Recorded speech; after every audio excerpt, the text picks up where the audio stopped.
الحمد لله وحده والصلاة والسلام على من لا نبي بعده أما بعد أعوذ بالله من الشيطان الرجيم بسم الله الرحمن الرحيم إياك نعبد وإياك نستعين صدق الله العظيم۔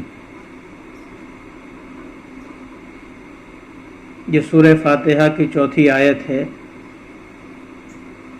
اس سے پہلی جو آیت گزری ہے اس میں اللہ تبارک و تعالی نے اس حقیقت کا اظہار فرمایا ہے کہ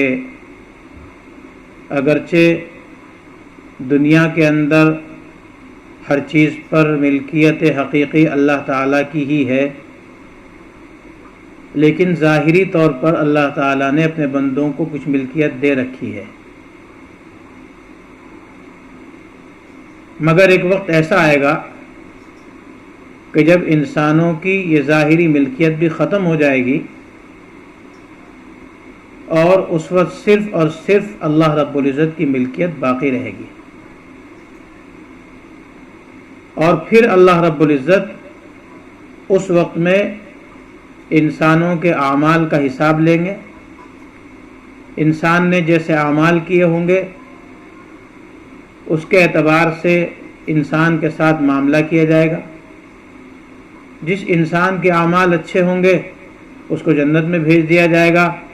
اور جس انسان کے اعمال خراب ہوں گے وہ جہنم کا مستحق بنے گا۔ اور جگہ جگہ یہ بھی بتلا دیا گیا کہ اس دن اللہ تعالیٰ چونکہ انصاف کے ساتھ فیصلہ فرمائیں گے، کوئی شخص ایسا نہیں ہوگا کہ اس کی نیکیوں کو روک لیا جائے، نیکیاں زیادہ ہوں ان کا بدلہ کم دیا جائے، یا برائیاں کم ہوں ان کو زیادہ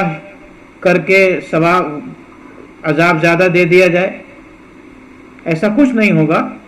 بلکہ اللہ تعالیٰ پورے اعمال کے اعتبار سے سزا یا جزا کا معاملہ فرمائیں گے۔ اس میں گویا انسان کو یہ ہدایت ہے کہ انسان اپنی اس دنیاوی زندگی کے اندر ایسے اعمال کر لے جو اس کو آخرت میں کام دینے والے ہوں، جو آخرت میں اس کی نجات کا سبب بن جائیں۔ اور یہ اس وقت ممکن ہے کہ جب انسان یہ جان لے کہ کیا چیز حلال ہے، کیا چیز حرام ہے، کیا چیز جائز ہے، کیا ناجائز ہے، کیا فرائض ہیں، واجبات کیا ہیں، سنن کیا ہیں۔ جو فرائض و واجبات اور سنن ہیں ان کا اہتمام کیا جائے، اور جو چیزیں مکروہات ہیں یا حرام ہیں ان سب چیزوں سے انسان اجتناب کرے۔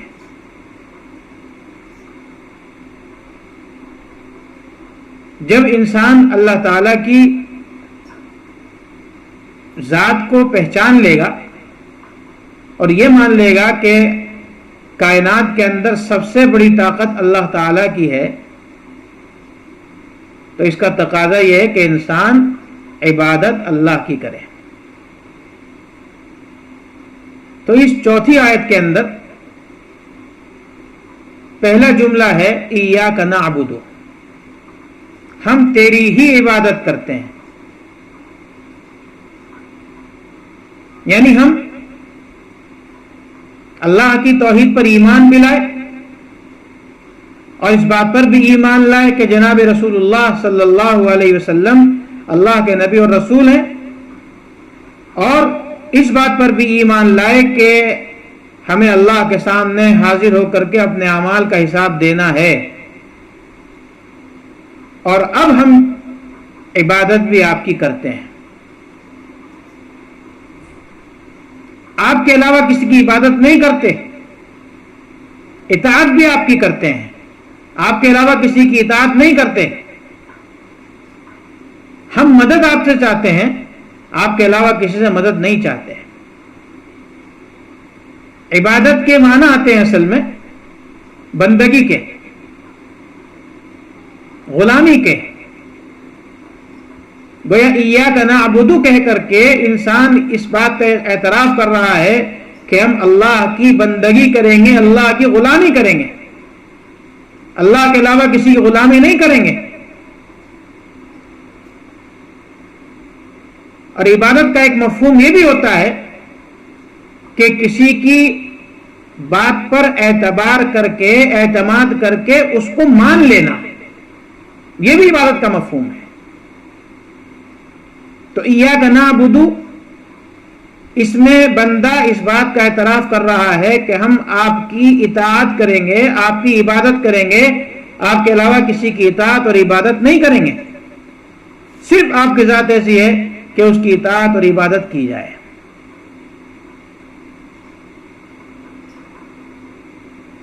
اگرچہ اللہ رب العزت نے بہت سے معاملات میں دوسروں کی اطاعت اور عبادت کا بھی حکم دیا ہے۔ مثال کے طور پر والدین کا حق یہ بتلایا گیا کہ ان کی اطاعت کی جائے، فرما برداری کی جائے، وہ جس کام کا حکم دیں اس کام کو مانا جائے، اس کام کو کیا جائے، ان کے حکم کی خلاف ورزی نہ کی جائے۔ لیکن اگر یہی والدین کسی انسان کو ایسے کام کرنے کا حکم دیں کہ جو کام اللہ کی نظر میں ناپسندیدہ ہے، تو اب اس آدمی کے لیے اپنے ماں باپ کی اطاعت کرنے کی اجازت نہیں ہے۔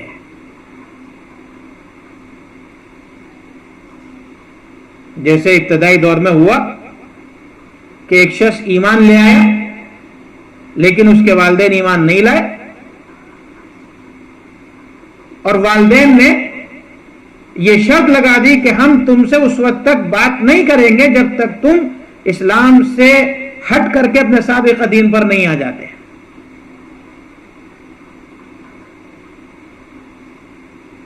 تو اب ایسے معاملے میں ان کی اطاعت جائز نہیں ہے۔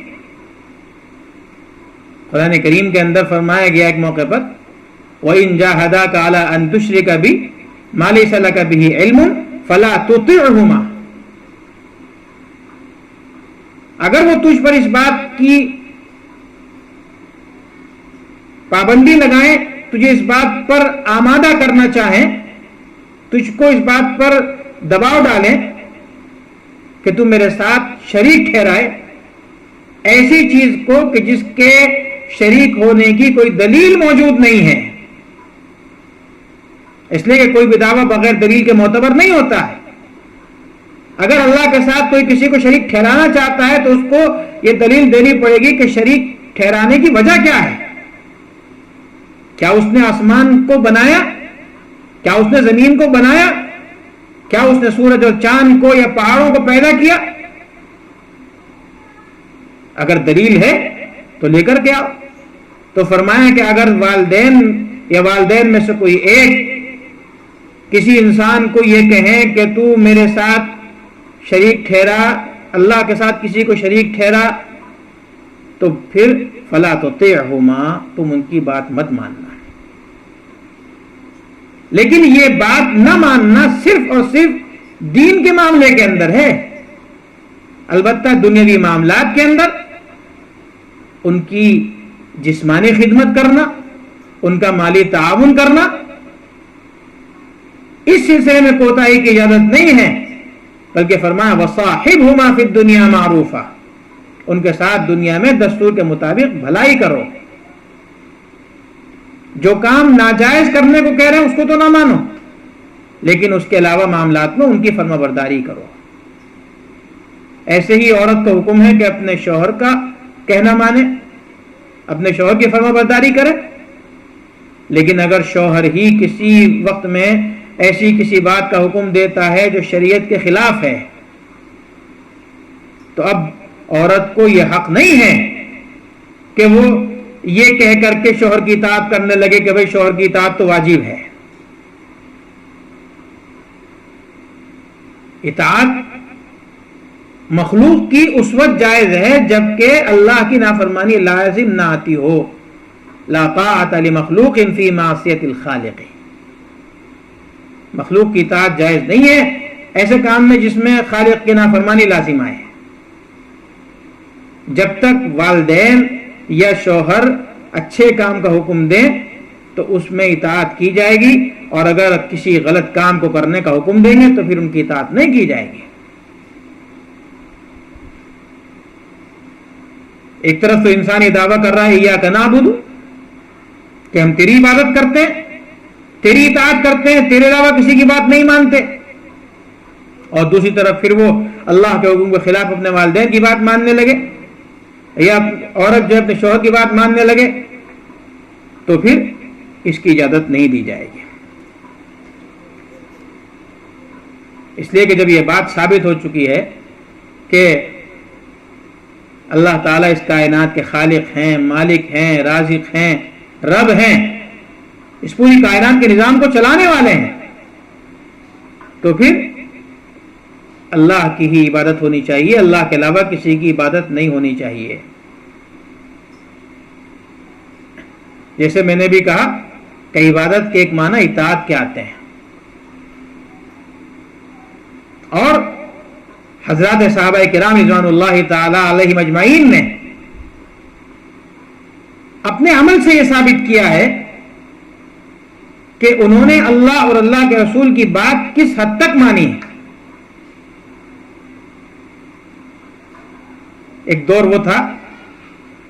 کہ جب عربوں میں شراب کا رواج تھا،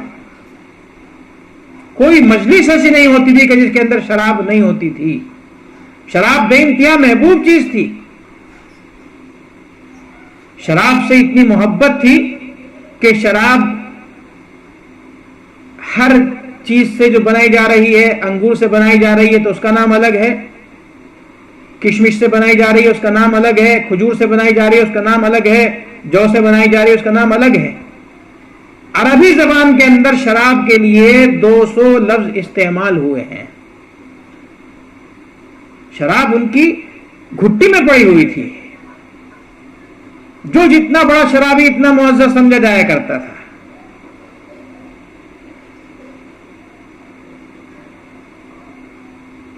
ابتدائی دور میں مسلمانوں کی مجلسوں کے اندر بھی شراب چلی، لیکن جس زمانے میں سارے لوگ شراب کے عادی تھے، اس زمانے میں بھی حضور اکرم صلی اللہ علیہ وسلم نے کبھی شراب کو ہاتھ نہیں لگایا۔ جیسے آپ نے کبھی شرک نہیں کیا، ایسے ہی کبھی آپ نے شراب بھی نہیں پی۔ شراب محبوب تھی، اگرچہ اس کی خرابیاں بھی سامنے آتی تھی۔ جب اس کی خرابیاں سامنے آتی تھیں تو ان کے بارے میں ایک مرتبہ حضور سے دریافت کیا گیا کہ شراب کے بارے میں کیا حکم ہے، یا ایسے ہی جوئے کا رواج عام تھا، تو شراب اور جوا دونوں کا حکم پوچھا گیا۔ یسألونک عن الخمر والمیسر قل فیہما اثم کبیر ومنافع للناس واثمہما اکبر من نفعہما۔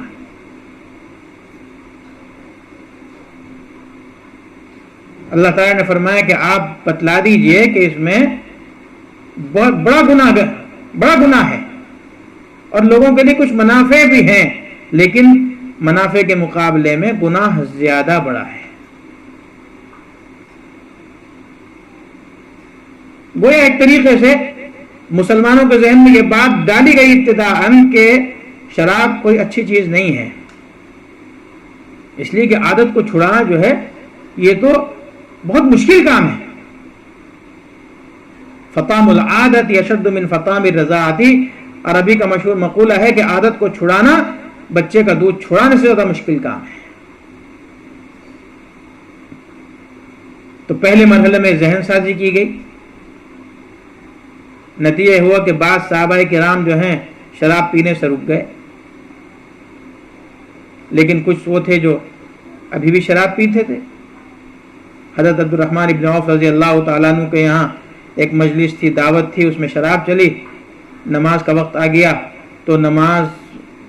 پڑھانے والے نے بھی شراب پی رکھی تھی، نماز میں غلطی کر دی، تو اب دوسرا حکم آیا لا تقربوا الصلاة وانتم سکارى حتى تعلموا ما تقولون، نشے کی حالت میں نماز پڑھو یہاں تک کہ تم سمجھنے لگو کہ کیا کہہ رہے ہو۔ اب اس آیت کے نزول کے بعد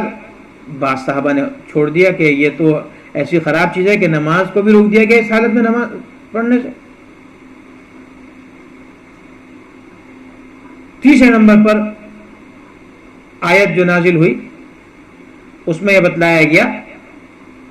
انما الخمر والمیسر والانصاب والازلام رجس من عمل الشیطان فاجتنبوہ، کہ شراب، میسر، انصاب، ازلام، یہ سب جو ہے یہ گندی چیزیں ہیں، لہذا اس سے تم اجتناب کرو۔ جب یہ آیت نازل ہوئی تو اس آیت کے نازل ہونے کے بعد حضرات صحابہ کرام میں جو ابھی تک شراب پی رہے تھے انہوں نے ایک دم چھوڑ دیا، یہاں تک کہ بعض مجلسوں کے اندر شراب چل رہی تھی، لوگوں کے ہاتھوں میں جام تھے اور منہ تک پہنچنے والے تھے کہ ان کو یہ اطلاع ملی کہ شراب کی حرمت کا حکم آ گیا تو انہوں نے فوراً اس کو پھینک دیا۔ جس کے گھر کے اندر جتنی شراب ذخیرہ ہوئی ہوئی تھی سب پھینک دی، سب بہا دی گئی، یہاں تک کہ ایک صحابی ملک شام سے شراب کا بہت بڑا ذخیرہ لے کر آ رہے تھے بیچنے کے لیے، ابھی مدینہ منورہ میں داخل نہیں ہوئے تھے کہ ان کو کسی نے بتلا دیا کہ شراب کی حرمت کا حکم آ گیا، انہوں نے وہ ساری شراب جو ہے وہیں پہاڑوں کے اوپر بہا دی۔ شراب اس قدر کثیر تعداد کے اندر، اس قدر کثیر مقدار کے اندر مدینہ منورہ کی گلیوں کے اندر بہی کہ وہ مٹی کے اندر جذب ہو گئی، اور پھر جب بھی کبھی بارش ہوتی تھی تو اس کی بو دوبارہ سے پیدا ہو جایا کرتی تھی۔ لیکن یہ صحابہ کرام کی بات ہے کہ جہاں اللہ تعالیٰ کی طرف سے حکم آیا کہ تمہیں اس سے اجتناب کرنا ہے تو صحابہ کرام نے اس کے بعد شراب کو ہاتھ نہیں لگایا۔ یہ ہے اطاعت، اسی کو عبادت کہتے ہیں کہ ایسی بات ماننا، ایسی اطاعت کرنا کہ اس کے علاوہ کسی کی بات نہ سنی جائے، کسی پر اعتماد نہ کیا جائے۔ اللہ نے جو کہہ دیا یا اللہ کے رسول نے جو کہہ دیا بس اس کو ماننا ہے، چاہے حالات موافق ہوں یا مخالف ہوں۔ حضرات صحابہ کرام کی اہمیت اس بات سے بھی تو ہوتی ہے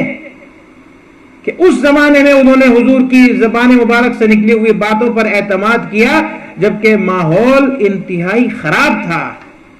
مخالفت تھی، حالات نہیں لگتے تھے کہ جو بات آپ فرما رہے ہیں وہ سچی ہو بھی سکتی ہے، لیکن صحابہ نے حضور پر اعتماد کا اظہار کیا تھا، حضور کی بات پر یقین کیا تھا، اس لیے ان کا مقام اونچا ہو گیا۔ اس لیے اس چوتھی آیت کے پہلے جملے میں فرمایا گیا ایاک نعبد، ہم تیری ہی عبادت کرتے ہیں، ہم تیری ہی اطاعت کرتے ہیں، تیرے علاوہ کسی کی عبادت و اطاعت نہیں کرتے ہیں۔ اس کا دوسرا جملہ ہے وَإِيَّاكَ نَسْتَعِينُ، ہم تجھی سے مدد مانگتے ہیں۔ انشاءاللہ اس کو آئندہ کل بیان کیا جائے گا۔ اللہ تعالی ہم کو عمل کی توفیق عطا فرمائے۔ وآخر دعوانا الحمدللہ رب العالمین۔